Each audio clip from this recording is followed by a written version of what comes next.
Cyber TV. Inilah saluran pemersatu bangsa yang menyatukan semua elemen, semua anak bangsa. Nggak ada lagi perbedaan karena kita penganut Bhinneka Tunggal Ika. ILC, Indonesia Leaders Club, ajang yang menyaring calon-calon pemimpin masa depan. Assalamualaikum warahmatullahi wabarakatuh. Selamat pagi, salam sejahtera buat kita semua dimanapun Anda berada. Maafkan tadi saya pakai, ini harus saya buka dan ada jarak 1,5 meter yang menurut protokol COVID boleh kita buka. Salam sehat buat kita semua. COVID itu ada dan keberadaannya harus kita lawan sama-sama. Dan apalagi sekarang sebentar lagi vaksin akan menghampiri Anda dan terima dengan lapang dada karena itu adalah program yang sangat membuat Indonesia kembali sehat. Kita bisa dagang, kita bisa jualan, kita bisa apapun lagi apabila sang COVID itu sang COVID ya. Kalau cerita zaman dulu sang COVID, sang kancil, sang COVID itu bakal hilang dari bumi tercinta negara kesatuan Republik Indonesia. Teman-teman sekalian, hari ini kita bicara soal cinta pada kemana sih? Cinta itu pada nggak ada gitu loh. Budaya tolong menolong di Indonesia udah hilang, yang ada budaya lapor melapor, kan ngenes banget gitu ya. Dan budaya lapor melapor itu meningkat menjadi budaya fitnah ngefitnah, dan itu nggak boleh terjadi. Hari ini edisi yang sangat khusus, yaitu tampil seorang yang dilaporkan dengan kesalahan yang tiada pernah terbukti bukti yang akurat, karena ada pengacara juga hadir di sini. Adalah yang kita hormati seorang yang sedang sebentar lagi menjadi seorang hafizah, yaitu Ibu Iklimah, istri daripada almarhum Ustadz Maher At-Tuwailibi. Kita akan lihat bagaimana kesehariannya. Dan seorang Ustadz di Indonesia tuh hampir-hampir tak berdaya. Dari si politik kadang-kadang kalah terus. Dari si ekonomi kadang-kadang nggak punya pendapatan apa-apa. Saya tahu banget Ustadz Maher At-Tuwailibi hari-hari menutupinya dengan berdagang buku dan minyak wangi, ya kan? Namun ketika Allah Subhanahu wa taala memilih untuk mencintainya dan memanggilnya dengan kasus yang masih dicari keadilan dalam hal ini oleh pengacaranya, kami perkenalkan Bapak Juju. Dan ternyata di antara para ustadz yang sangat peduli dan ternyata ada hasilnya luar biasa, membuat bisa menjadi ladang usaha. Namun sayang almarhum sudah tidak bisa menikmati. Tapi orang itu harus kita contoh, harus kita jadikan benchmark, karena pernah sebelumnya, yaitu yang kita hormati guru kita almarhum Syekh Ali Jabir dimakamkan di tempat beliau, dan beliau menghampirinya ketika baru saja terdengar hari wafatnya. Dan kemudian Ustadz Maher juga, beliau sangat peduli. Yang saya tahu persis pada waktu itu ada sedikit perbedaan pendapat, tapi tetap beliau luar biasa. Berbeda itu boleh, tapi musuhan yang nggak boleh. Dan beliau menginisiasi untuk Ustadz Maher At-Tuwailibi, ialah yang kita hormati guru kita Ustadz Yusuf Mansur.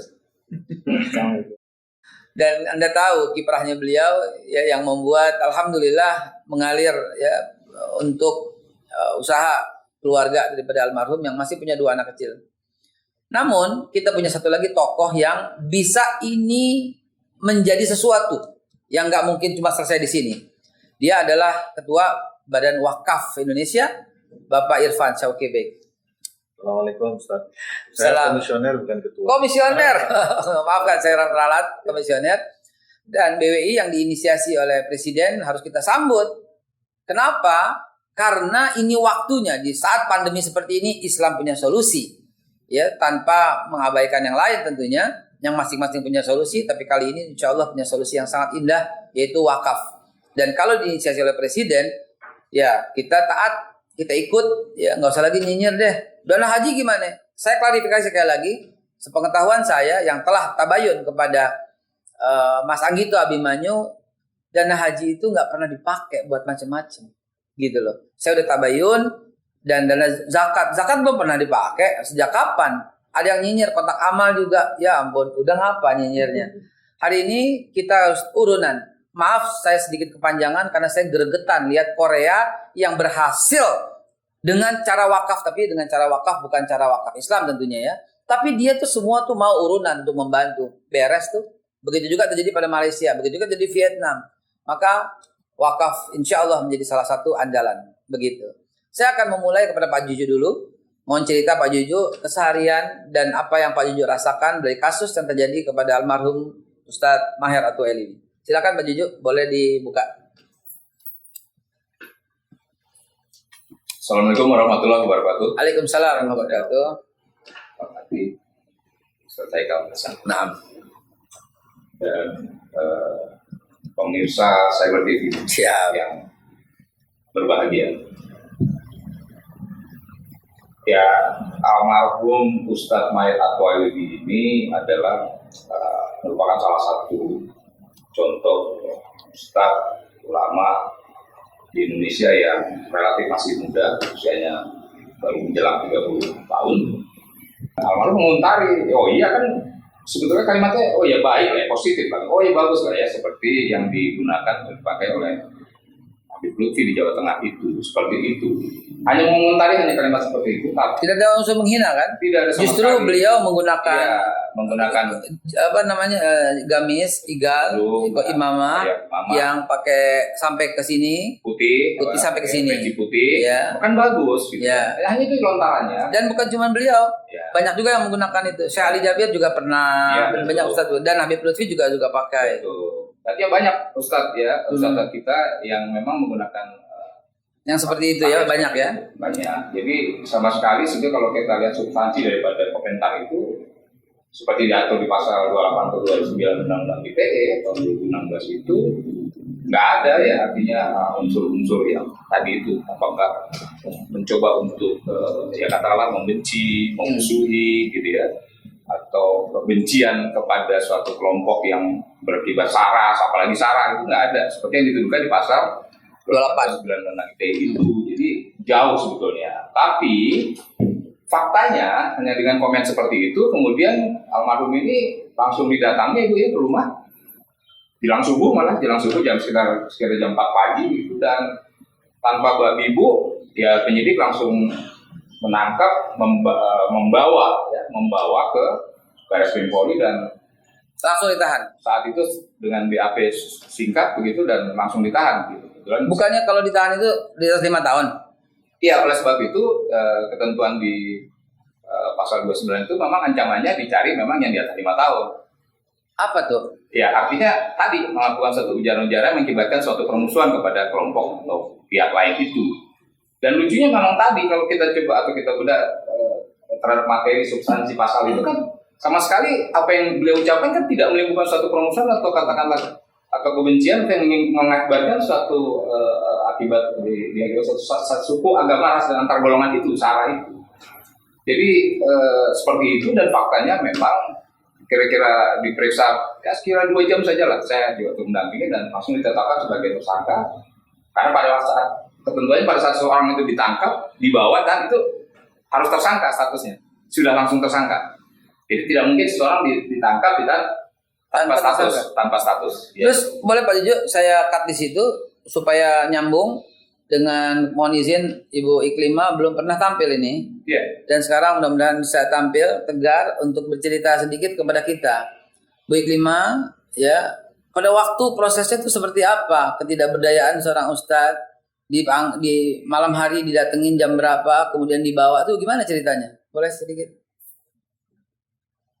Itu kan datang itu sebelum subuh sekitar jam 4 subuh lah. 4 subuh itu kan 4 dini hari. 4 dini hari. Itu kondisinya juga hujan kan. Jadi nggak kedengaran suara mobil apa suara apa. Cuman kedengaran suara, nggak ada salam, nggak ada apa, tok tok tok. Jadi suara apa? Tok pintu. Gembok pagar dipantulin ke pagar, tok tok tok gitu kan.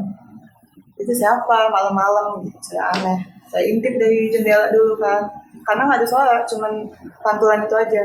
Saya intip, ada Pak RT sama 3 orang awalnya tuh kan, sekitar 3 orang. Siapa itu kan, saya nggak tahu kan. Apa ada sama suami saya apa gimana? Saya langsung bangunin. Kak, itu di depan siapa ya? Ngomong gitu. apa coba udah itu aja dulu, bukain ini dulu, saya lihat-lihat gitu kan. Udah saya bukain, saya keluar, ada suaminya Bu gitu. Ini saya dari RT, dari penyidik. Terus ada apa? Saya bilang gitu. Ini bukain dulu pintunya kata dia gitu. Jadi saya bukain, saya suruh masuk. Belum nyampe masuk ke pintu rumah. Bentar Pak, jangan masuk dulu, saya bilang gitu. Ada apa gitu? Ini apa? Saya ada tugas gini. Mana boleh saya lihat suratnya? Saya bilang kayak gitu. Ini ada kok suratnya, ada. Terus mereka langsung nyerahin suratnya, saya baca.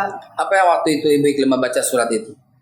Di situ bacanya pokoknya surat ditugaskan untuk penangkapan, kondisi statusnya juga tersangka. Saya kan nggak tahu apa kayak gitu-gitu.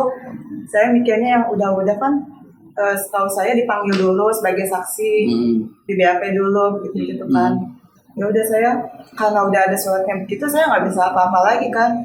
Udah akhirnya begitu, mereka langsung masuk gitu, suami saya juga kondisinya kan masih tidur tadi kan. Bangun kamar mandi, terus suami saya gini, bentar Pak, duduk dulu, sini duduk dulu yuk kan gitu kan. Sini ngomong baik-baik dulu kata almarhum. Enggak, udah dijelasin aja langsung di kantor kata beliau begitu. Iya enggak, sini duduk dulu, ada apa? Tenang dulu Pak, duduk dulu, kata suami saya bilang gitu. Kenapa, ada apa? Itu dalam kondisi sehat ya? Kondisi sehat, masih sehat. Ada di situ dijelasin, ini kan begini. Udah selengkapnya nanti Bapak bisa jelasin di kantor kami, bilang gitu. Udah di situ langsung dibawa ke sana, bisa disita juga HP-nya, semua langsung dibawa. Selain HP apa lagi dibawa? HP saya, HP tablet anak juga Dibawa semua? Tablet anak? Sekarang udah dikembalikan? udah. Baik, maaf pemirsa, ini hanyalah sebuah contoh kasus dan mohon maaf saya menampilkan sebuah kedukaan, tapi intinya itu adalah kita lari kepada solusi gitu. Dan saya mau ke guru kita, ya, ustadz kita, beliau orang yang sangat peduli dengan seperti ini. Dan saya mau ambil global, bukan hanya kasus ini sebuah contoh kasus. Globalnya itu adalah, yuk kita mesti beda sekarang. Nggak ada lagi budaya lapor melapor, apalagi fitnah ngefitnah. Yang ada budaya tolong menolong. Itulah jati diri bangsa sebenarnya. Kenapa tiba-tiba kita menjadi lapor melapor dan menjadi sangat sensitif? Presiden Jokowi kemarin berkata, silahkan kritik. Banyak orang yang curiga, kritiklah daku kau kutangkap katanya. Kejarlah daku kau kutangkap maksudnya. Dan kemudian dilanjutkan lagi dengan yang berhubungan dengan itu, yaitu meminta kepada DPR RI untuk merubah, mengevaluasi undang-undang ITE. Nah ini Pak Jujo, ya? Menarik ya? Menarik sekali. Tadi pagi saya bicara di live di TV One, mengomentari hal itu. Kita bilang kita sambut, walaupun undang-undangnya sejak berlaku tahun 2008 dan kasus yang ramai itu sekarang, undang-undangnya kita lihat digunakan sebagai alat gitu loh. Karena itu usulan Pak Jokowi ini mesti kita ambil, mesti kita raih, dan DPR harus segera mengapresiasi sekaligus menjalankan apa yang dikatakan Pak Jokowi untuk segera merevisi undang-undang yang menjadi pasal karet kalau kata istilah para pengacara. Sampai di situ teman-teman, Cyber TV kembali setelah pesan-pesan berikut ini. Cyber TV, inilah saluran pemersatu bangsa yang menyatukan semua elemen, semua anak bangsa. Nggak ada lagi perbedaan karena kita penganut Bhinneka Tunggal Ika.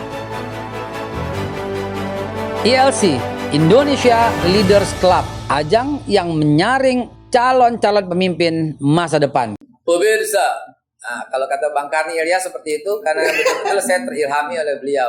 Acara ini pun ILC, saya belum pernah kenalkan tadi, ya sekaligus saya kenalkan di tengah sesi ini. ILC kita ini, Indonesia Leaders Club, ajang untuk menyaring leader-leader masa depan. Dan sebagaimana kelihatan sekarang, leader kita masa depan, salah satu pemimpin Indonesia masa depan itu adalah ada di sebelah kiri dan kanan saya. Salah satunya adalah Ustadz Yusuf Mansur dan salah satunya lagi adalah Bapak Irfan. Mereka adalah calon salah satu leaders di masa depan bangsa Indonesia. Kita pengen dengar dulu salah satu calon leader masa depan Indonesia. Ustadz Yusuf Mansur, tolong saya ceritakan saat. Ampun. Ustadz Yusuf Mansur lah yang paling berjasa dalam kasus Ustadz Maher setelah beliau wafat. Sebelum wafat, alhamdulillah saya telah berjuang untuk membebaskan, namun perjuangan itu kandas dari sisi politik, dari sisi pendekatan. Sampai KSP saya ajak ngomong, minta maaf nih ya. Sampai Pak Jujur dari sisi hukum, namun hukum belum berpihak kepada Ustadz Maher atau Eli almarhum. Namun setelahnya Ustadz Yusuf Mansur, setelah beliau wafat, beliau datang, beliau makamkan di Darul Quran, lalu beliau buka donasi untuk anaknya, 2 anak yang masih kecil dan harus tidak boleh putus sekolah. Bahkan dengar-dengar nih mau ditampung sebagai santrinya beliau. Kita dengarkan penjelasan salah satu pemimpin masa depan. Masya Allah. Saya Yusuf Mansur, fadhol silakan Ustaz. Makasih Be. Ustaz Irfan, menuju apa yang panggilan Ustaz jadi kelima ya. Ini bukan kerja saya Ustaz, tapi kerja kawan-kawan banyak sekali. Biasa, Ustaz begitu biasa. Bener ya. Jadi sampai Jumat sore itu udah 1,2 miliar lebih. Masya Allah. Itu juga banyak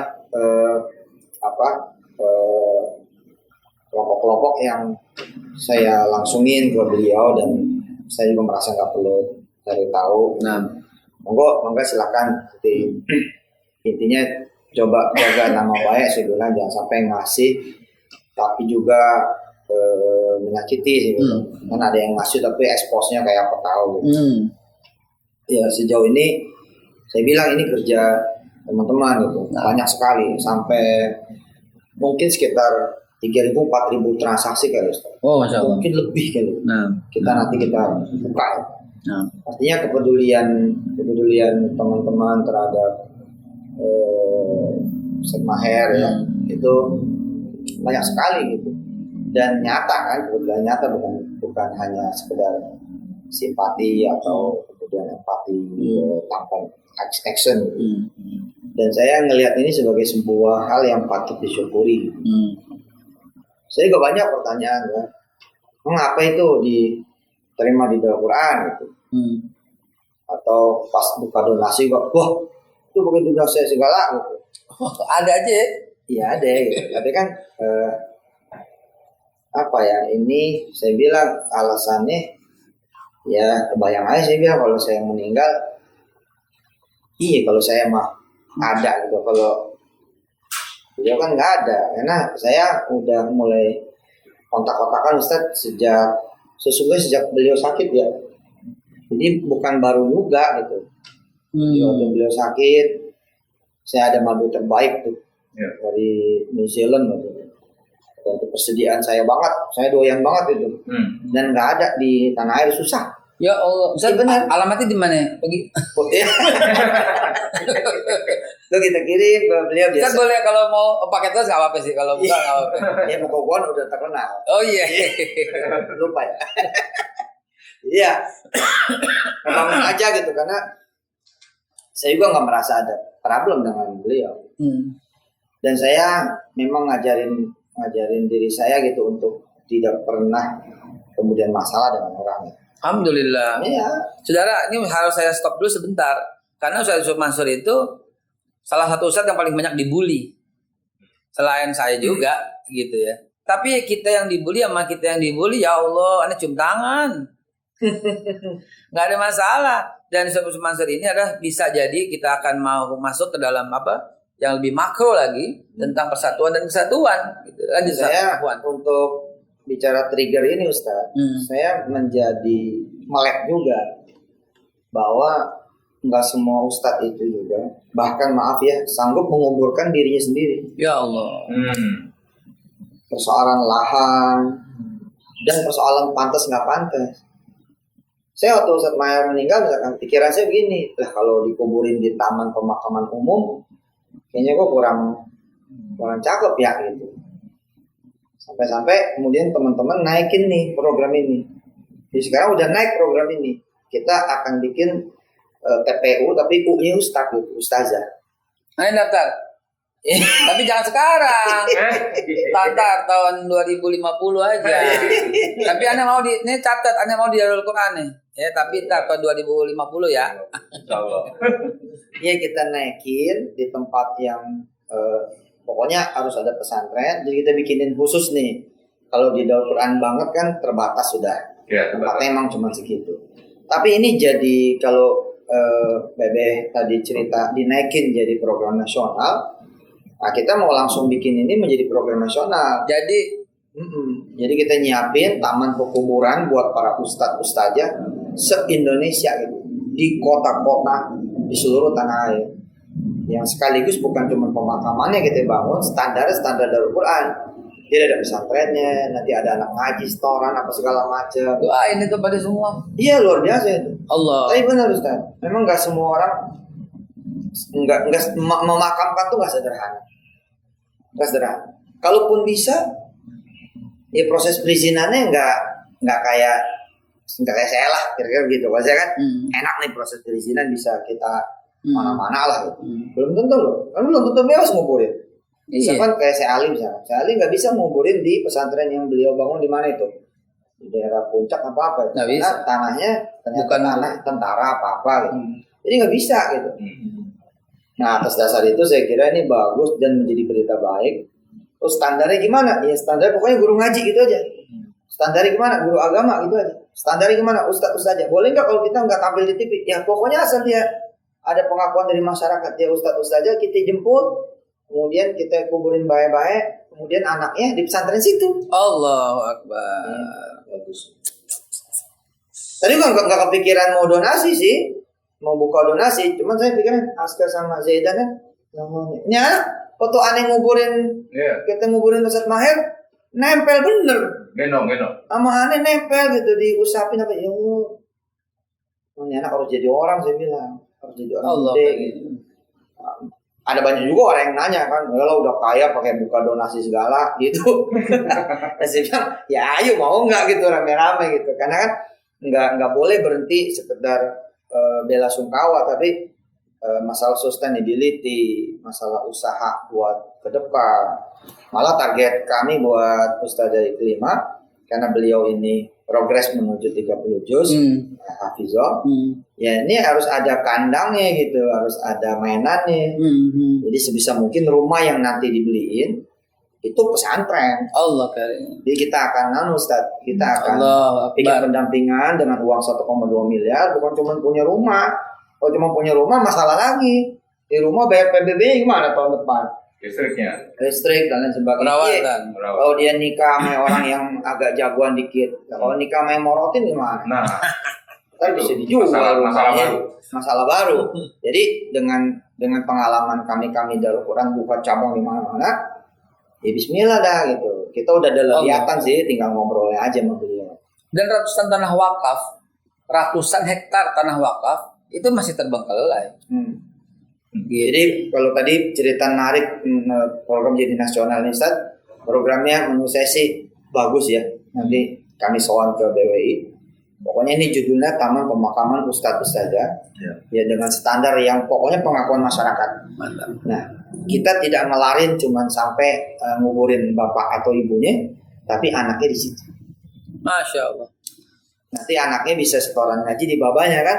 Setiap pulang dari halaqah, di setoran dah ngaji di samping kuburan ayah ibunya begitu. Wah itu luar biasa. Allahumma sholli ala Muhammad. Pemirsa, sahabatku sekalian, itulah seorang Ustadz Yusuf Mansur yang idenya selalu ekonominya juga luar biasa. Oh ya, Paitran bagaimana Paitran ini? Iya, mau IPO. Oh, mau IPO ya? Mau Ustadz gitu. Masya Allah. September saya. Dan beli duluan. Oh iya dong. Saham duluan, tukar kopi nggak apa? Tukar kopi. Iya. Jadi beliau punya ide yang sangat brilian. Ya, tadi saya terenyuh dan itu menjadi kata-kata, jangan-jangan menjadi tagline kita nih. Biasanya ide kreatif langsung nangkep nih. Apa itu? Ustadz Maher menguburkan dirinya sendiri pun belum tentu bisa. Iya benar. Benar ya. Menguburkan dirinya sendiri belum tentu bisa. Dan kalau bisa mungkin di mana, di sudut, di gang yang kemudian terlupakan.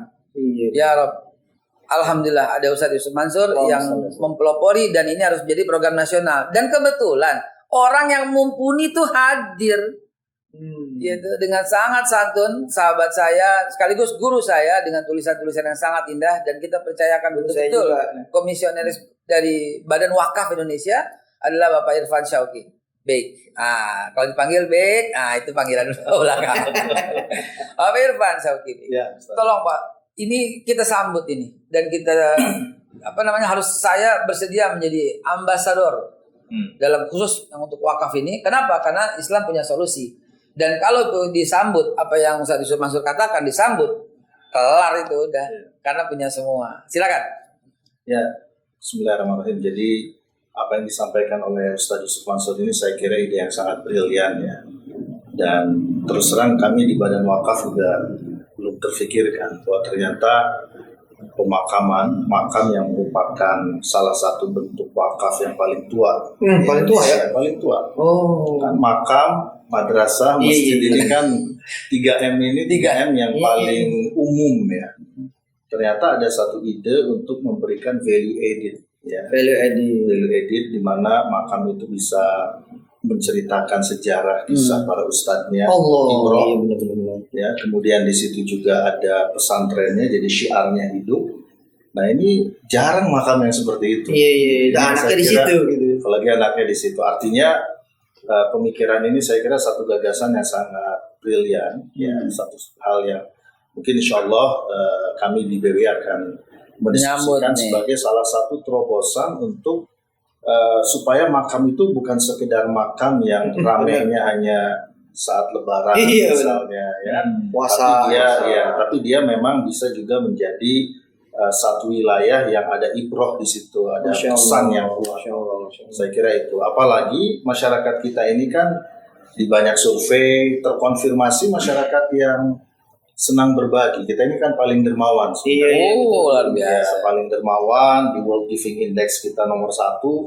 Ya, jadi artinya kedermawanan itu luar biasa. Termasuk kedermawanan tolong menolong terhadap orang yang tidak dikenal sama sekali. Iya, betul. Daya tolongnya tinggi. Nah, ini saya kira nilai-nilai ini harus kita kristalisasi, kapitalisasi, dan kemudian kita arahkan pada hal yang positif.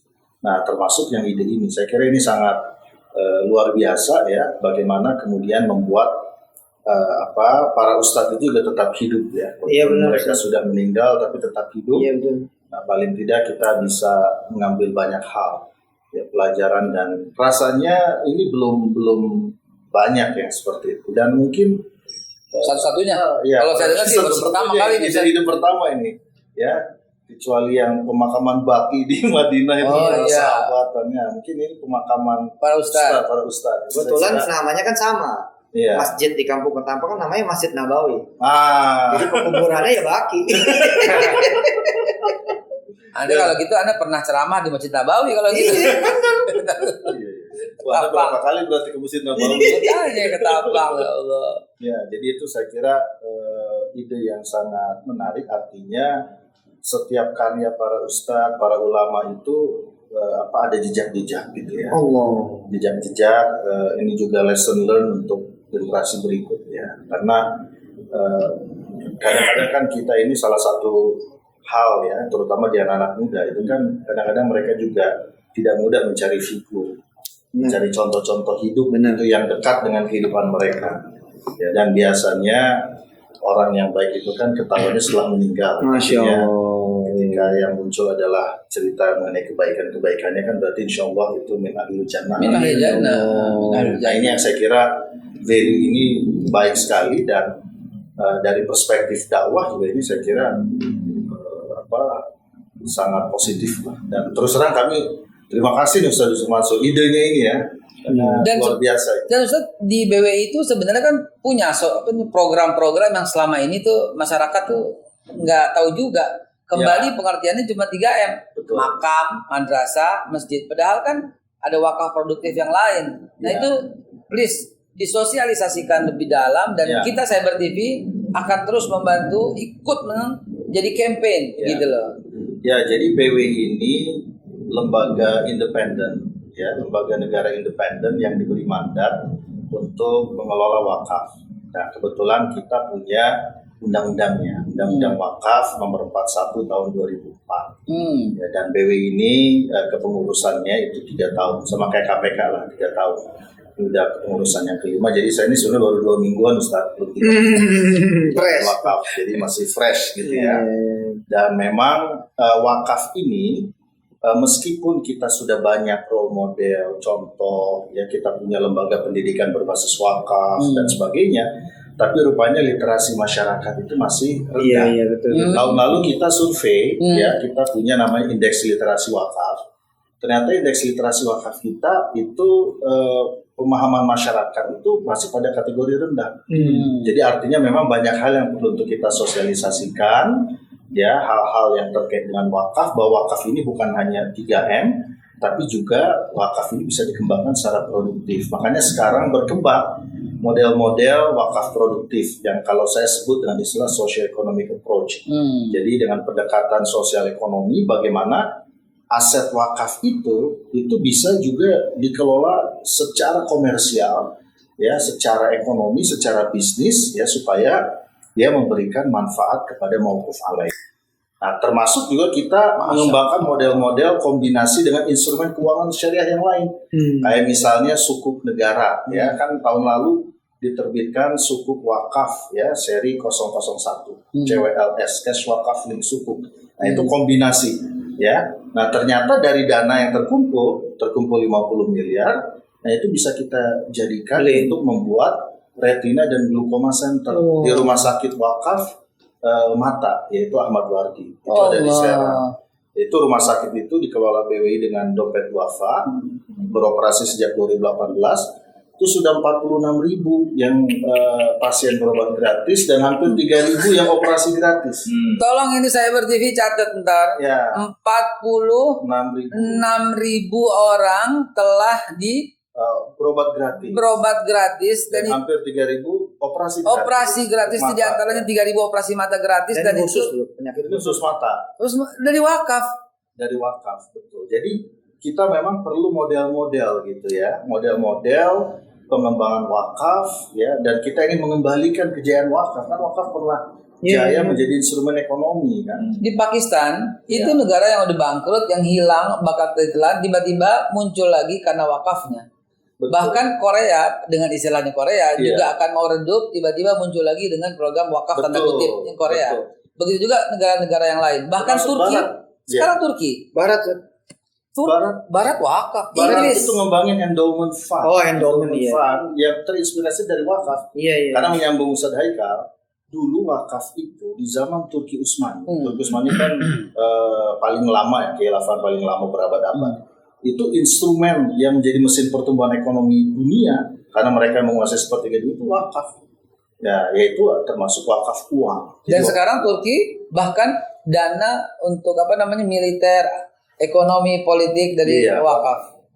Betul sekali. Jadi ini memang luar biasa, dalam sejarah kita pernah melihat role model contoh wakaf, ya, baik wakaf aset maupun wakaf uang, dan itu kemudian menjadi spirit peradaban karena kan ekonomi tumbuh melalui semangat berbagi. Nah, itu yang coba kita bangkitkan kembali meskipun tentu ada banyak PR ya. Tapi sosialisasi yang 48.000 berobat gratis dan 3.000 operasi gratis itu perlu di campaign terus agar masyarakat lebih percaya tentang wakaf. Jangan-jangan Badan Wakaf Indonesia belum punya TV nih. Cyber TV lah. Cyber TV jadi wakaf. Pemirsa, penjelasan dari Pak Irfan Saukibik ini membuka mata kita semua. Sayang 1000 kali sayang, sosialisasinya itu kurang selama ini. Beliau baru menjabat 2 minggu dan insya Allah di tangan beliau kita support rame-rame dan contohnya sudah ada yaitu di Ustadz Yusuf Mansur yang merupakan taman pemakaman Ustadz itu akan menjadi salah satu program yang utama untuk mewujudkan lembaga yang sangat terhormat itu. Kita rehat sejenak, kita akan lanjutkan setelah pesan berikut ini. Cyber TV, inilah saluran pemersatu bangsa yang menyatukan semua elemen, semua anak bangsa. Nggak ada lagi perbedaan karena kita penganut Bhinneka Tunggal Ika. ILC, Indonesia Leaders Club, ajang yang menyaring calon-calon pemimpin masa depan. Pemirsa, kita kembali lagi. Ini masuk pada segmen terakhir. Memang kita sangat singkat sekali, dan pada statement terakhir ini kami mau minta pendapat kembali kepada Ibu Iklimah, seorang calon hafizah 30 juz dan merupakan istri almarhum yang kita hormati guru kita Ustadz Maher At-Twailibi. Ibu Iklimah, bagaimana lihat keadaan sekarang ini ketika mendengar penjelasan dari Pak Juju sebagai pengacara yang nggak akan pernah berhenti, kata beliau, sampai beres tuntas. Juga upaya dari Ustadz Yusuf Mansur yang kita hormati, kok usahanya kok mulia sekali dan mesti didukung, walaupun pemicunya itu adalah Ustaz Syekh Ali Jabir dan Ustaz Maher. Dan apa gayung bersambut yang disampaikan oleh Badan Wakaf Indonesia yang ini insya Allah akan dipikirkan, didiskusikan untuk ditindaklanjuti. Bagaimana pendapat dari Ibu Iklimah? Silakan. Alhamdulillah, ini semua pendapatnya Masya Allah banget, didukung sama semuanya. Insya Allah. Dan saya lihat anak-anak semoga nanti bisa jadi penerus abidnya, bisa jadi hafal Quran juga. Amin. Curhatan hati seorang ibu membuat kita terenyuh semua, dan ini menjadi tanggung jawab kita semua, begitu ya. Pak Juju, barangkali ada statement terakhirnya untuk kita semua, pesannya sampai di mana kasus dan apa yang akan Pak Juju lanjutkan, sampai di mana peran Pak Juju nanti. Jadi kalau kita melihat kasus almarhum Ustadz Maher ini kan sampai dari mulai ditangkap dan sampai meninggalnya beliau di rumah tahanan. Alhamdulillah kita juga menyambut gembira bahwa ternyata 2-3 hari yang lalu kabar eskrim kita yang baru Bapak Listio Sigit sudah mengungkapkan Kapolri. Bapak Kapolri, Bapak Sigit, Bapak Kapolri yang baru ya, Bapak Listio Sigit Prabowo, ya, sudah mengungkapkan bahwa beliau juga turut prihatin dan menyoroti terhadap proses penegakan hukum yang mengaitkan dengan undang-undang ITE kita 16 itu, sehingga beliau juga memberikan masukan saran seandainya memang dirasakan bahwa oleh pihak penyidik atau penegak hukum itu bahwa dalam pelaksanaannya masih lebih banyak ya katakanlah menimbulkan rasa ketidakadilan atau penerapan yang dianggap oleh sebagian besar masyarakat bahwa penerapan undang-undang ITE kita ini justru tidak dirasakan keadilan oleh masyarakat begitu. Masyarakat belum merasakan keadilan dari aplikasi penerapan hukum undang-undang ITE itu, dan juga disambut oleh Presiden kita Jokowi juga akan menyatakan, silakan saja, memang kalau memang ini harus direvisi, ya mari kita revisi bersama dan akan didiskusikan, disampaikan kepada anggota kita legislatif. Insya Allah ke depan DPR RI, itu harapan. Ke depan kita lihat Indonesia akan lebih baik dan iklim demokrasi akan lebih terbangun di negara kita. Dan sebagai negara hukum ya harus betul-betul ditegakkan ya secara murni dan konsekuensi. Iya, baik. Pak Irfan, sebagai gimana Pak Irfan untuk wujud konkretnya ke depan, dan sekaligus kita semua kita harus menjadi corong, harus menjadi ambasador supaya program wakaf kali ini betul-betul menjadi pionir gitu di Indonesia. Ya, jadi kalau menurut saya yang penting kita semua mengambil peran ya.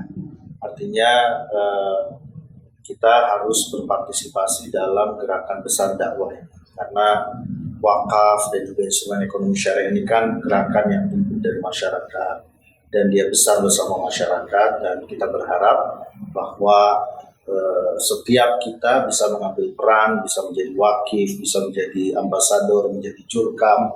Pendeknya kita harus ikut mendorong agar wakaf ini betul-betul menjadi gaya hidup, menjadi gaya hidup, bagian dari culture, bagian dari budaya, bagian dari lifestyle, yang kemudian itu mendorong setiap orang mengembangkan semangat berbaginya, dan itu saya kira akan sangat luar biasa karena tidak ada peradaban Islam yang jaya tanpa semangat berbagi, tanpa ditopang pilar berbagi. Nah karena itu ditambah dengan potensi sosial ekonominya yang besar, nah kita berharap ini bisa ikut menjawab persoalan yang kita hadapi, persoalan resesi yang kita hadapi, persoalan sosial ekonomi, kemiskinan, ketimpangan.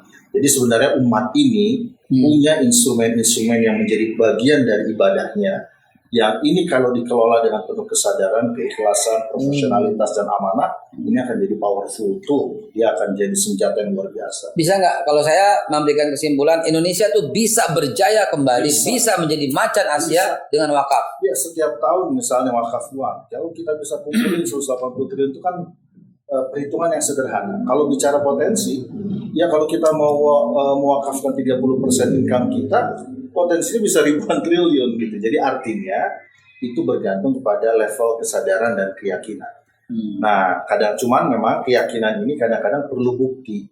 Makanya disinilah Badan Wakaf bersama seluruh nazir itu harus terus secara kreatif membuktikan, memberikan bukti-bukti ya program-program yang high impact yang dirasakan publik dan ternyata itu juga membawa perubahan. Nah, itu yang saya kira akan kita lakukan. Wakaf lifestyle bangsa Indonesia. Betul. Mantap.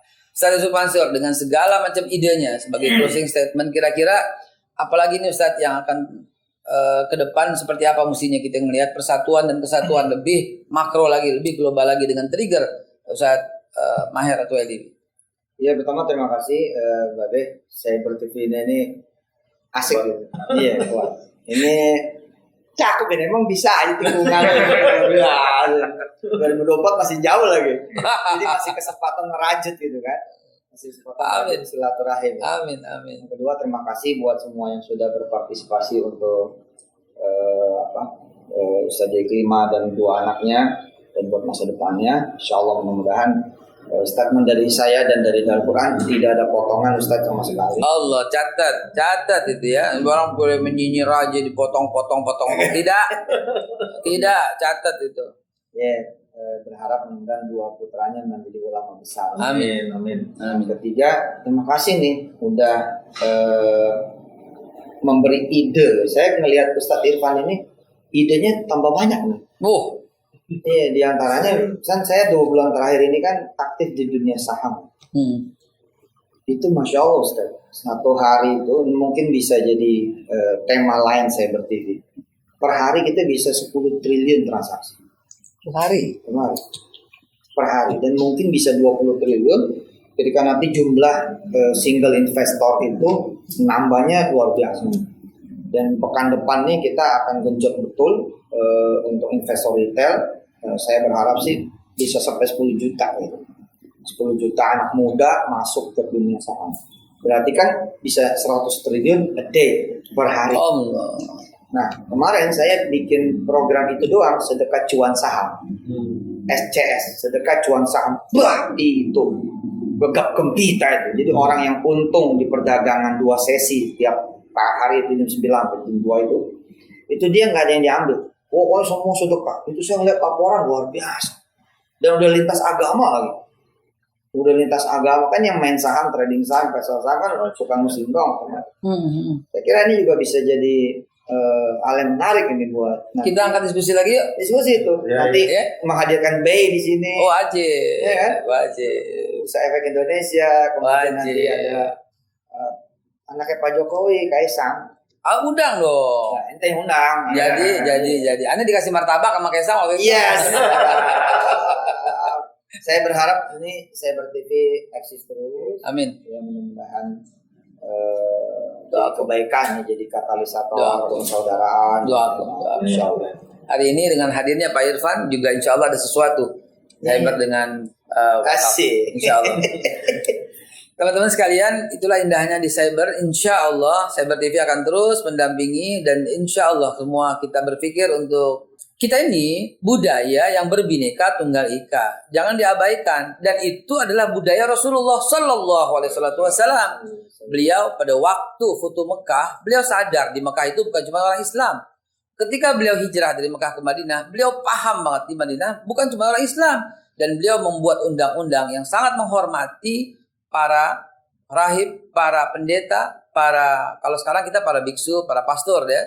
Tapi intinya adalah kita menghormati semua agama sebagaimana yang dilakukan Rasulullah SAW.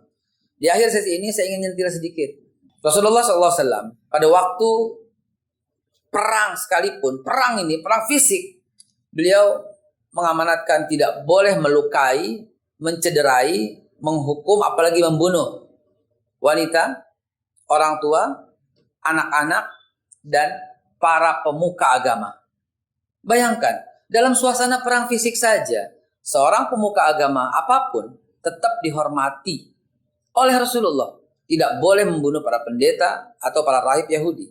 Dalam suasana perang. Berarti dalam suasana tidak perang, beliau lebih sangat menghormati pemuka agama lain. Dan salah satu peraturan pada waktu itu, Rasulullah juga mengharamkan merusak bangunan-bangunan. Terutama ditekankan dalam piagam itu, dalam statement itu, rumah-rumah agama. Saudara, apakah kita tidak bisa mengambil pelajaran dari hal yang sangat penting ini? Ustadz Maher Atuwailibi wajib dihormati. Habib Rizik wajib dihormati. Syekh Ali Jabir yang sudah wafat wajib dihormati.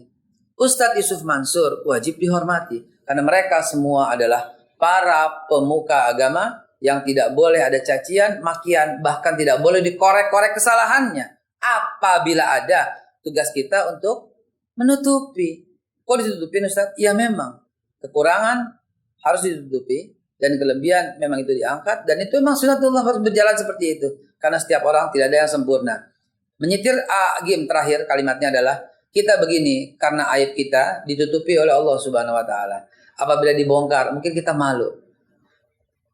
Cyber TV akan kembali pada pekan depan. Wassalamualaikum warahmatullahi wabarakatuh.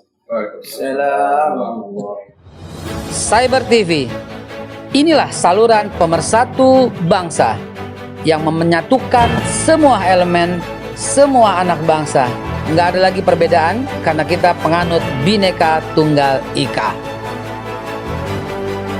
ILC, Indonesia Leaders Club, ajang yang menyaring calon-calon pemimpin masa depan.